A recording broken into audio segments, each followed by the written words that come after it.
No soy nadie, estoy tendido en la cama, finjo leer mientras Alfredo escribe frente a la computadora. Hace casi 2 horas que está escribiendo.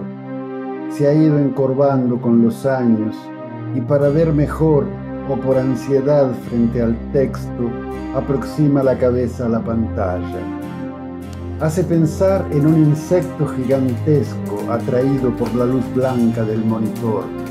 Sus dedos se mueven como para defenderse del calor de esa luz que parece quemarlo. Es un enigma. Tiene una nariz grande en forma de pico, acentuada por ese mentón desproporcionadamente pequeño. Se diría una caricatura. Alguien con un mentón semejante no debería tener esa aparente tenacidad. Pero tal vez solo escriba porque no tiene nada mejor para hacer. O por desamparo, y por eso habla de ciudades. Como a todos los que un día fueron exiliados, a él le gustan los lugares de llegada, los remansos provisorios desde donde revivir los lugares de partida, rehenes del tiempo. Los hombres escriben porque el mundo es huidizo. No soy nadie y observo en silencio. Yo puedo hablar. La satisfacción que la gente debe tener con sus hijos, con verlos nacer, con verlos crecer, aprender a leer, etc. Yo pienso en mi vida, yo digo, tal vez sea la satisfacción de cada poema que he escrito.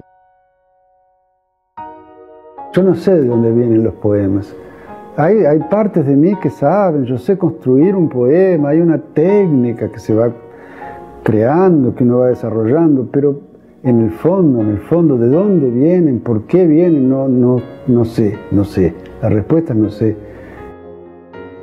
Y además están hechos de una materia que, por así decirlo, no existe, que son de aire, son de palabras, y la palabra yo sé muy bien que es aire unido a conceptos. Trabajar con ideas es trabajar de un modo bastante alejado al que trabaja con materiales ricos, de quien trabaja, el pintor que trabaja con tintas, el escultor con el material que sea, pero imagínate mármol, materiales eventualmente nobles, inclusive metales preciosos. En el caso del poeta, soy papel y el lápiz, y a veces ni siquiera papel y lápiz. el enigma de lidiar con ese material que viene de un magma del que yo desconozco todo, a mí me interesa, a mí me gusta eso. Estoy convencido de que lo que lleva al poeta a escribir es una especie de desajuste, de desacuerdo, en el sentido de rebeldía también, pero sobre todo en la incapacidad de adaptarse, de adecuarse. ¿De adecuarse a qué? A todo, a las cosas, al mundo, al orden que siempre parece impuesto, siempre es de los otros. Creo que hay una especie de silencio que se interpone entre el poeta y lo que está fuera, y ese silencio se llena con la escritura. Es en ese sentido que digo que hay una gran soledad en los poetas, como un secreto inconfesable, y sin ella no hay escritura. No estoy hablando de la soledad biográfica, de necesariamente vivir solo o de huir de los otros, nada de eso. Es intrínseca, celular.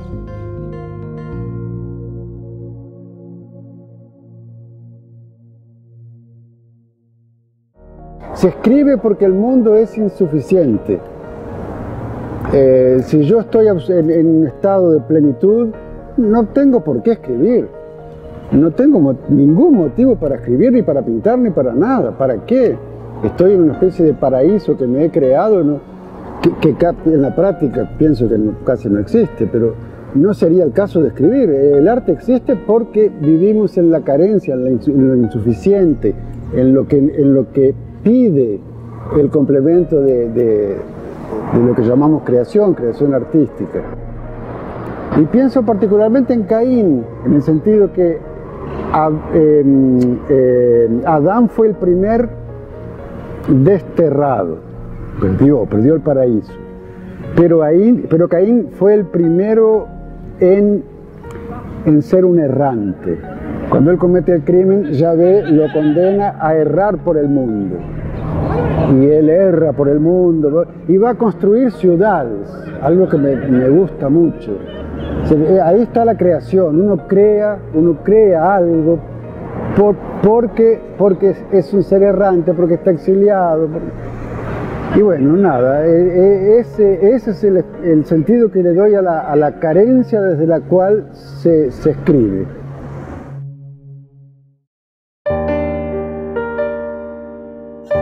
Cuando nací, el sexo fue un destino. No se puede elegir ser poeta. De las mujeres nunca amé a ninguna, sin duda porque las amé en bloque. Fue un amor largo y sin alegría. Ellas también me amaron sin deseo y sin gozo. Las miré con la nostalgia de una vida más bella. Cuando quise ser mejor, quise ser mujer. Después me olvidé. Devoré la costilla de Adán en la travesía del desierto. Fui hombre, poeta, amé a otros hombres, tuve hambre.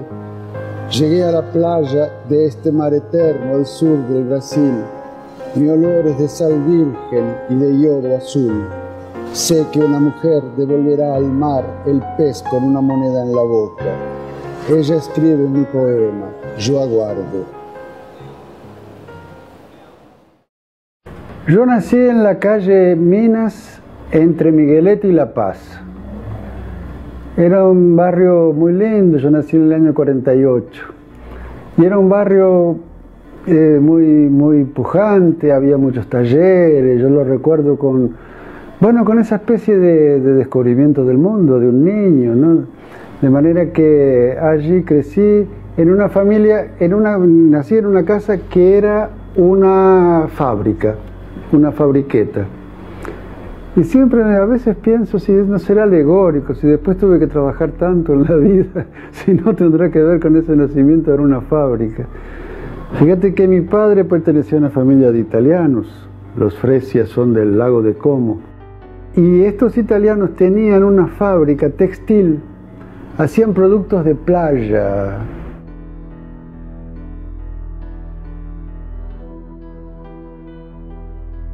Y libros en mi casa no había, no, era una casa, un hogar proletario, así que había, algunas lecturas que mi madre me hacía, yo que las recuerdo bastante bien. En fin, y cuando después del año 56, que mi abuela murió, en fin, y la fabriqueta cerró, fíjate cómo las crisis. Los Fresia se vieron obligados a ir a la casa de los italianos en el Reducto, en la calle Marsella, que es una calle paralela con San Martín, que va más o menos hasta Garibaldi, en fin. Una casa hermosa, con un jardín hermoso, rosales, etc. Dos grandes rosales, un jazminero, en fin, un sótano que realmente tenía sueños claustrofóbicos. Ya ahí entra la adolescencia, el despertar sexual sobre el cual no se hablaba. El sexo era un tema absolutamente silenciado. Vengo de una familia proletaria que creía en el estudio como forma de ascender socialmente. Si pude estudiar letras fue porque trabajaba, pagaba mis estudios. De lo contrario, eso hubiera sido de una futilidad inconcebible. Era gente de un instinto práctico feroz, heredado de sus propias historias familiares de inmigración. Mi padre tenía cierto gusto por la poesía gauchesca, que le gustaba recitar, pero era alcohólico y era terrible con sus hijos, sobre todo conmigo. Me acostumbré desde muy temprano a lidiar con lo irracional, lo imprevisible, con el miedo, con las frustraciones. Aprendí en la infancia lo que es vivir acosado, y después el país también se deterioraba mientras yo crecía. Pertenezco a una generación que vio sus ideales perseguidos y derrotados. Es posible que esa ironía que la crítica ve en mis textos sea simplemente eso, la mezcla de la elegía con la indignación. Me deja anonadado, o tal vez sea envidia, cuando un poeta como Jorge Guillén dice que el mundo está bien hecho. Para mí estaba tan mal hecho que necesitaba la literatura como una tabla de salvación.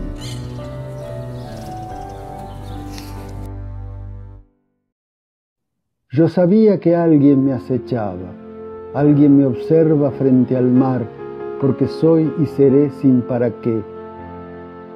Soy más allá de la gracia de un Dios y de las obras, como los corales que no existen en la bahía de Montevideo, o como yo mismo que tampoco existo bajando la calle Rondó por mi cuenta y riesgo, sin otra red para saltar los años y la calle agraciada, sino este amuleto que compongo como si fuera un poema entre el té y las rosas té, la íntima ceremonia de los rosales hundidos en el mar, a donde hoy llego como la noche, como los siglos, como Antonio Luis Cortés Varela y María Angélica Zambroni García llegaron en un tren del 10 de mayo de 1966, para que él la besara y después mamaba en sus senos antiguos, la hacía con sus brazos tensos de obediencia inmundo, apretaba la palanca del tiempo, cavaba con el pene, con los dedos, con la boca, como para hundirse en un tiempo sin tiempo en que flotaba, tal vez el mismo vientre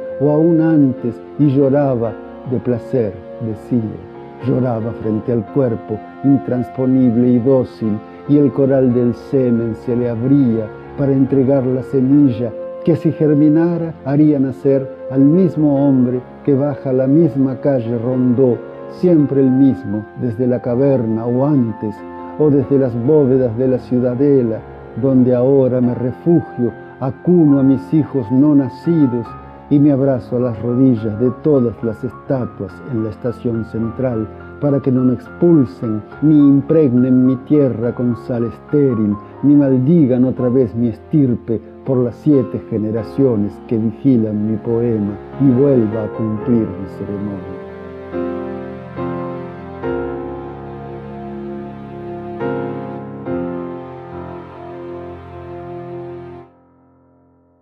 En el 73 publiqué Un esqueleto a cielo y otra agonía en ediciones de la Banda Oriental, que es un libro extraño, naturalmente, y principalmente extraño es una palabra que no quiere decir nada, pero era extraño en el año 73 que unos meses después iba a ser el golpe de Estado, aquel poema que me deslindaba, yo te lo decía, de la literatura que se hacía en la época. Uno de estos días se me escapaban cuervos de los bolsillos y un huevo en el alma, como un malentendido, como el alma me obstruía el esófago.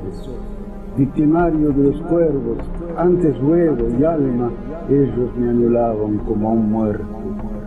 Escribo la sombra del alma en el esófago. Soy traidor como un viaje fabuloso alrededor del cuervo, del huevo o de la muerte. Soy un malentendido amenazante y en peligro, un espantajo, inútil como un huevo, después cuervo o la poesía. En un momento yo daba clases, había ganado mi concurso con el primer lugar, era un joven entusiasta y fui destituido y bueno, me dejaron sin clases, se decía sin horas. Y tuve que irme, me fui. Yo no sabía a dónde siquiera, era la angustia. Yo no sabía siquiera que yo tenía derecho a pedir ayuda de la ONU, del Alto Comisariado de las Naciones Unidas, porque me habían dejado sin modo de vivir. Pero bueno, nada, me fui a Brasil, donde tenía amigos, que era otra dictadura, donde tenía amigos, y allá me quedé finalmente. A partir del 76 me quedo definitivamente en Brasil. En todo caso, nunca me hice brasileño, a pesar de mi doble nacionalidad. Difundo literatura brasileña en mi trabajo como periodista, conozco bastante todo lo que puedo y amo inclusive al Brasil, o un cierto Brasil, que es el mío. Como uno ama la casa donde vive, tengo una vida allá, pero conservé siempre la terquedad fundacional, pleonástica, de ser un uruguayo exiliado. Ser uruguayo no es para mí un adjetivo o algo sustantivo e intrínsecamente paradójico, porque todos los uruguayos nacemos un poco exiliados en este pequeño enclave que los ingleses, dicen, inventaron entre Argentina y Brasil. En este territorio raso, frío, golpeado por el viento, el océano y por ese río como mar del estuario del Plata, una población de gauchos y de inmigrantes europeos tuvo que enfrentarse de repente a la creación de un Estado, un ordenamiento jurídico, etc. Y solo después logró crear una nación, un mito nacional. La viabilidad de esa nación se discute hasta hoy, al punto que una definición cruel de mi país dice que es una provincia argentina en territorio brasileño. Y cierto grafiti en las calles de Montevideo, recogido por algunos intelectuales que vienen trabajando en ese tema, dice: unos nacen con suerte, otros en el Uruguay. He abordado todos los temas. Mis temas son el exilio estrictamente, cierto exilio sexual, que me llevaba a leer Jean Genet. Fíjate, un chiquirín de 15, 16 años que leía a Genet con interés, con gran interés, casi perplejo. Decía, pero eso existe entonces.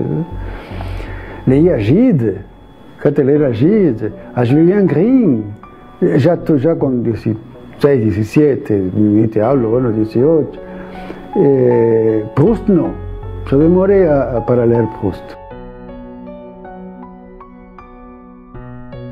No me gusta que me encasillen en literatura esto, literatura lo otro, literatura gay. Un poeta no es reductible a un tema, a una casilla. A mí me parece que un poeta no es siquiera, te lo he dicho, reductible a una generación. Una generación poco explica de un poeta. Bueno, yo abordo varios temas. El exilio es un tema efectivamente repetido.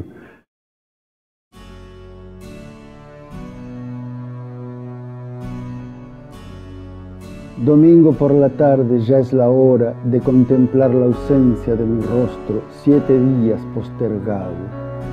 Nadie impedirá un domingo por la tarde que desarme lentamente mi mentón si la mueca de angustia ha sido en el silencio que abandona el secreto de los huesos y solo fue sudor mi antiguo desaliento.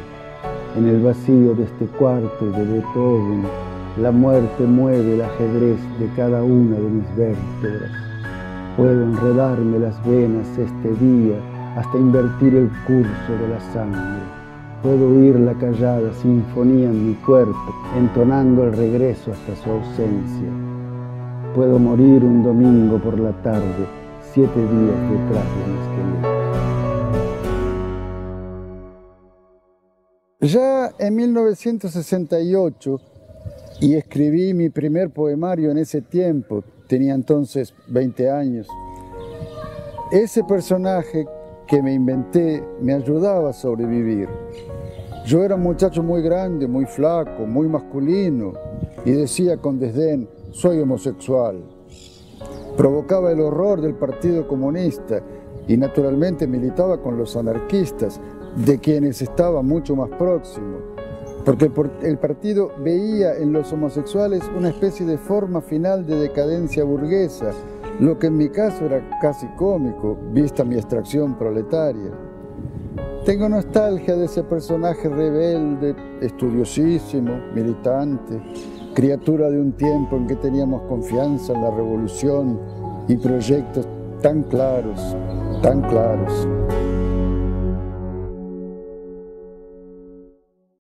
En el 82 salen noticias, sale Clave Final, y en el 84 Noticias Extranjeras, en el 85 se acaba la dictadura y empieza el periodo en que voy y vengo permanentemente, en las vacaciones de julio y agosto.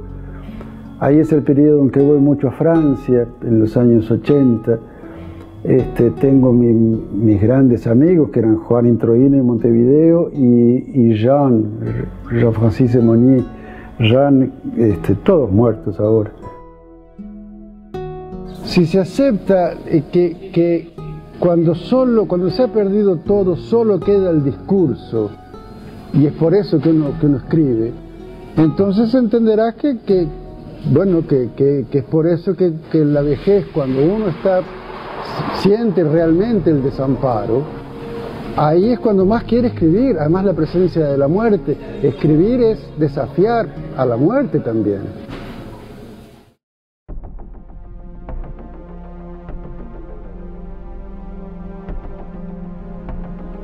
Padre, yo me espanto de estar preso en mi cuerpo, el condenado umbral perfecto, este retorno, Padre, eternamente en viaje y muerto por las 4 estaciones y la suerte echada de los hombres, los hijos obedientes de la especie, Padre, los muertos venideros. ¿Quién es este huésped en mi cuerpo? Estos años, ¿de quién son prisioneros en las venas? ¿Qué hago, Padre, con mi espanto a cuestas y mis días en los días implacables de los hombres?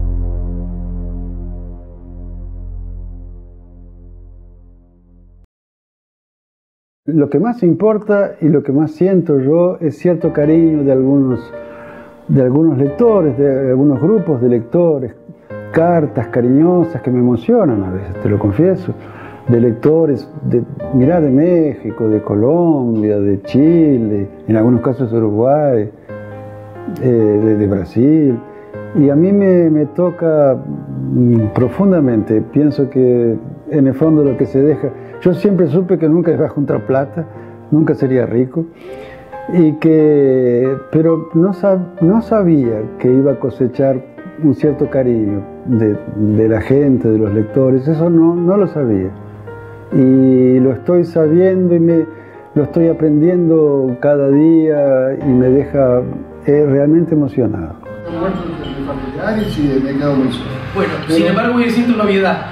Se te han muerto amigos.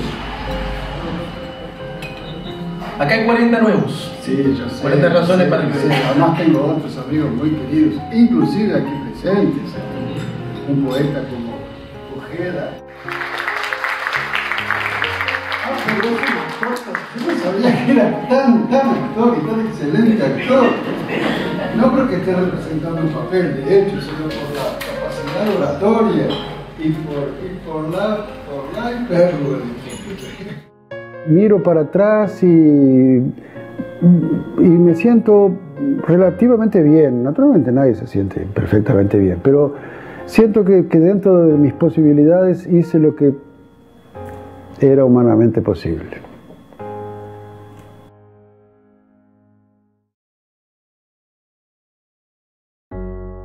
Paso la noche ordenando los juegos imprudentes del insomnio.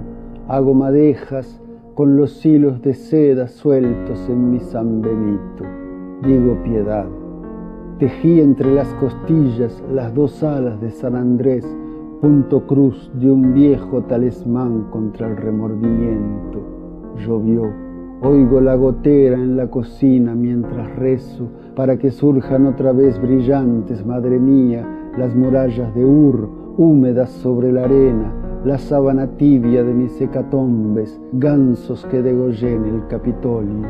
Quiero volver al vientre y velo inmóvil sobre la tela de arañas venenosas. Las cuento una por una hasta que sucumban hambrientas como pensamientos. Rezo. La gotera no cede en la cocina. Acostado soy blanco y gigante como el arrepentimiento. Vivo para pedir perdón por la memoria porosa de la arena, perdón si hundo mi oído en la almohada de plumas y me oigo flotar tras la muralla. Amén.